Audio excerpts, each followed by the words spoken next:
Cordial saludo.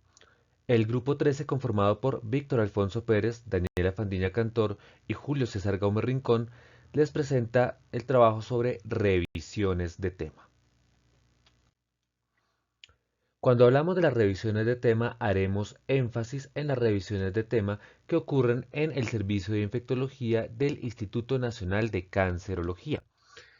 En estas revisiones de tema participan los estudiantes de pregrado de séptimo semestre e internado y adicionalmente los estudiantes de posgrado de primera y segunda especialidad de medicina interna, geriatría, infectología y dermatología oncológica.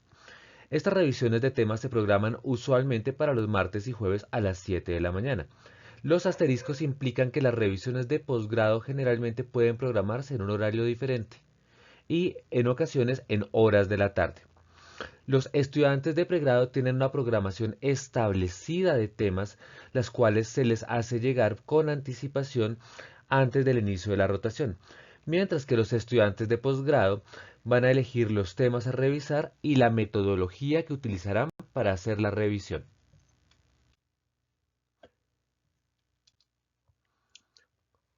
Vamos a ver que en el aprendizaje de las ciencias de la salud hemos hecho un paso de las conferencias como el elemento central y principal que ocurre sobre todo en las ciencias básicas hacia un aprendizaje de pequeños grupos centrado en la rotación clínica.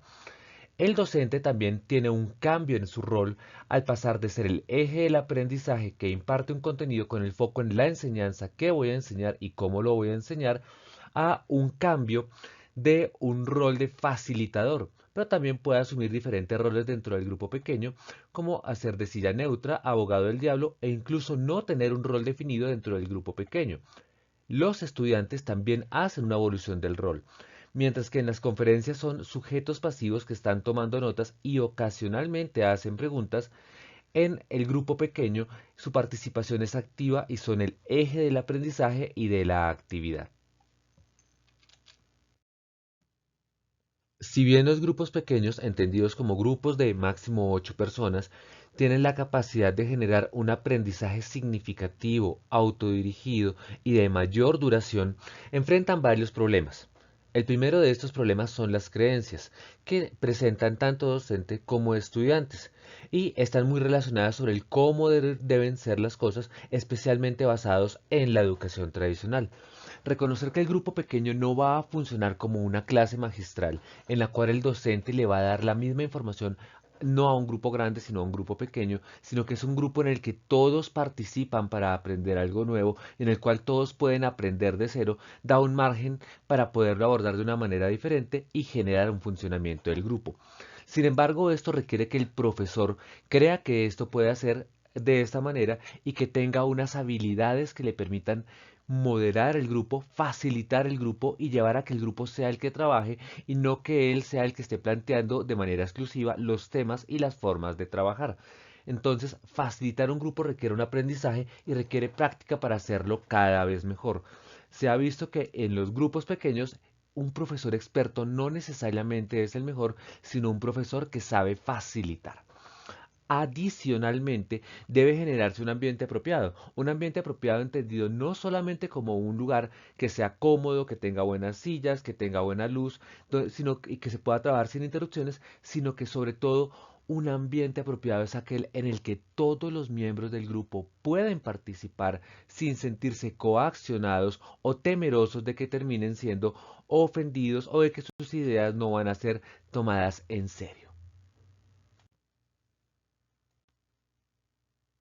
La educación en las profesiones de la salud va desde la enseñanza a adolescentes a adultos con experiencia en el campo en el que se desea estudiar.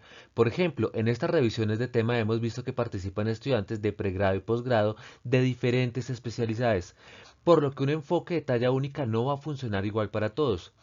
El término andragogía, utilizado primero por Alexander Kapp en 1833 y desarrollado en profundidad en la década de los 80 por Malcolm Lowles, parte del principio de que el adulto aprende de una manera diferente a la del niño y que él es el principal partícipe y director de este aprendizaje. Malcolm Knowles plantea la andragogía a partir de 5 principios clave que luego se ampliarán a 6. El primero de ellos es que los adultos tienen un concepto de sí mismos basados en que ellos se dirigen a sí mismos. No son dirigidos por sus padres, no son dirigidos por sus profesores.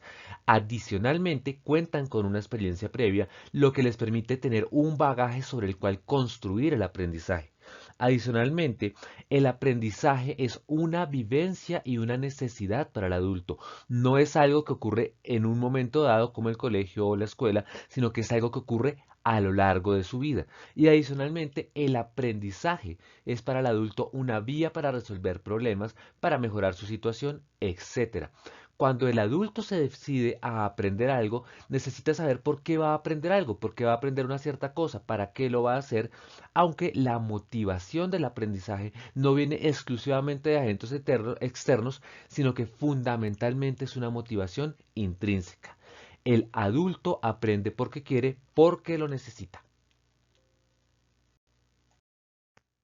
Las aproximaciones al aprendizaje y la enseñanza pueden ser pedagógicas o andragógicas.